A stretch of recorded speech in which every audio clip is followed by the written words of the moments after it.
अहम बैठक करने वाले हैं प्रधानमंत्री मोदी। सरकार और संगठन के पदाधिकारियों के साथ पीएम मोदी की ये बैठक होने वाली है। बैठक में सीएम योगी, दोनों डिप्टी सीएम भी शामिल होंगे।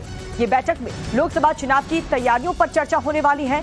80 सीटों पर 3-3 उम्मीदवारों के नाम आज रात 9 बजे वाराणसी पहुंचेंगे प्रधानमंत्री नरेंद्र मोदी। तो काफी अहम ये मीटिंग बताई जा रही है। कई अहम मुद्दों को लेकर के इसमें चर्चा भी होने वाली है। ज्यादा जानकारी के साथ हमारे वरिष्ठ सहयोगी अमित कुमार हमारे साथ जुड़ चुके हैं। अमित, जरा बताएं, आज प्रधानमंत्री नरेंद्र मोदी वाराणसी पीएम मोदी का संसदीय क्षेत्र, लोकसभा चुनाव से पहले ये मीटिंग कितनी अहम है? देखिए, मुझे लगता है कि अगर आप थोड़ी इस खबर को समझे तो पिछले कुछ दिनों में प्रधानमंत्री जो लगभग देश के जो अलग अलग हिस्सों में गए, वहां पर जो सभाएं की या कार्यक्रम किए, साथ ही साथ वहां पर रात को रुके हैं। और ये प्रधानमंत्री का अपना स्टाइल है कि जब वो वहां पर होते हैं तो वहां पर जो सरकारी कार्यक्रम तो अपनी जगह है, लेकिन चुनाव को लेकर जो फीडबैक है वो तमाम पदाधिकारी होंगे, सीएम, डिप्टी सीएम से लेकर अध्यक्ष और तमाम वहां पर लोग होंगे। तो जो यूपी की तमाम सीटों को लेकर जो चर्चाएं हैं उस पर वो करेंगे। उनका खुद का फीडबैक होता है। संगठन के कामकाज को लेकर उन्होंने पूरी जिम्मेदारी जो है अध्यक्ष जेपी नड्डा और अमित शाह को दे रखी है, लेकिन उनका खुद का अपना फीडबैक, उनकी खुद की अपनी राय, वो खुद एक सीट के बारे में जानकारी रखते हैं। उनके पास अपना एक तंत्र है जिससे उनको कॉन्स्टिट्यूएंसी के बारे में जानकारी होती है। वो इसके अलावा वो खुद जब बैठेंगे तो एक तरह से कह सकते हैं कि शायद बीजेपी जो इतनी मजबूती से चुनाव लड़ती है उसके पीछे वजह यही होती है कि नरेंद्र मोदी खुद सीटों की जानकारी लेंगे, पॉलिटिकली जो फैसले होते हैं उनके बारे में जानकारी लेते हैं। तो इसीलिए इसको महत्वपूर्ण माना जा रहा है कि क्योंकि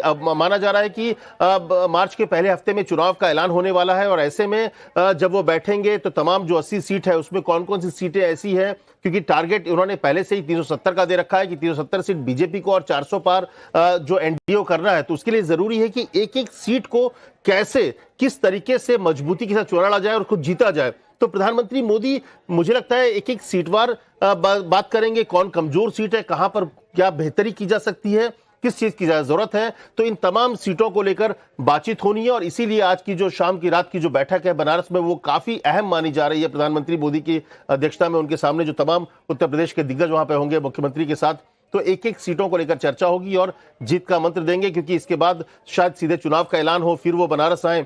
तो इसीलिए जरूरी है कि पूरी जो कवायद है वो खुद अपने साथ बैठकर प्रधानमंत्री जो 370 की बात की है, जो एक तरह का मिशन दिया है, उसको लेकर वो वहां पर चर्चा करेंगे। ठीक है अमित, बहुत इंपॉर्टेंट ये मीटिंग होने वाली है। लखनऊ से हमारे साथ विनोद मिश्रा भी हमारे साथ जुड़ चुके हैं। विनोद, 80 सीटों पर 3-3 उम्मीदवारों के नाम को लेकर के भी जानकारी मिल रही है कि इस बैठक में चर्चा हो सकती है।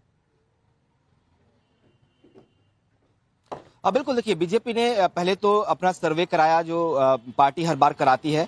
उसके बाद से जो लोकसभा स्तर के जो लोकसभा प्रभारी हैं उनसे नाम मांगे गए थे। हर लोकसभा के लिए एक प्रभारी की नियुक्ति की गई है। हर विधानसभा में एक प्रभारी है। इन सब ने अपनी अपनी लिस्ट भेजी है। एक एक सीट पर 3 और कुछ सीट ऐसी है जहां पे 4-4 नाम आए हुए हैं।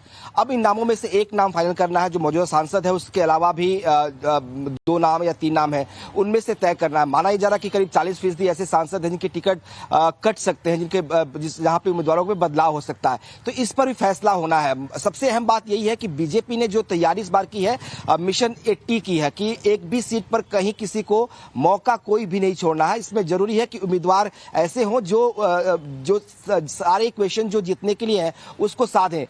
उसमें क्षेत्रीय इक्वेशन होगा, जातीय इक्वेशन होगा, कितना एक्टिव रहा है सांसद अपने क्षेत्र में, और खासतौर पर जो 14 सीटें बीजेपी हारी है उनके लिए एक अलग रणनीति तैयार की गई है। उन सीटों पर भी चर्चा होनी है कि जो सीटें हारी है बीजेपी, उस पर उम्मीदवार कैसे उतारे जा सकते हैं। उनके लिए बहुत उस पर ये जो पार्टी सोच है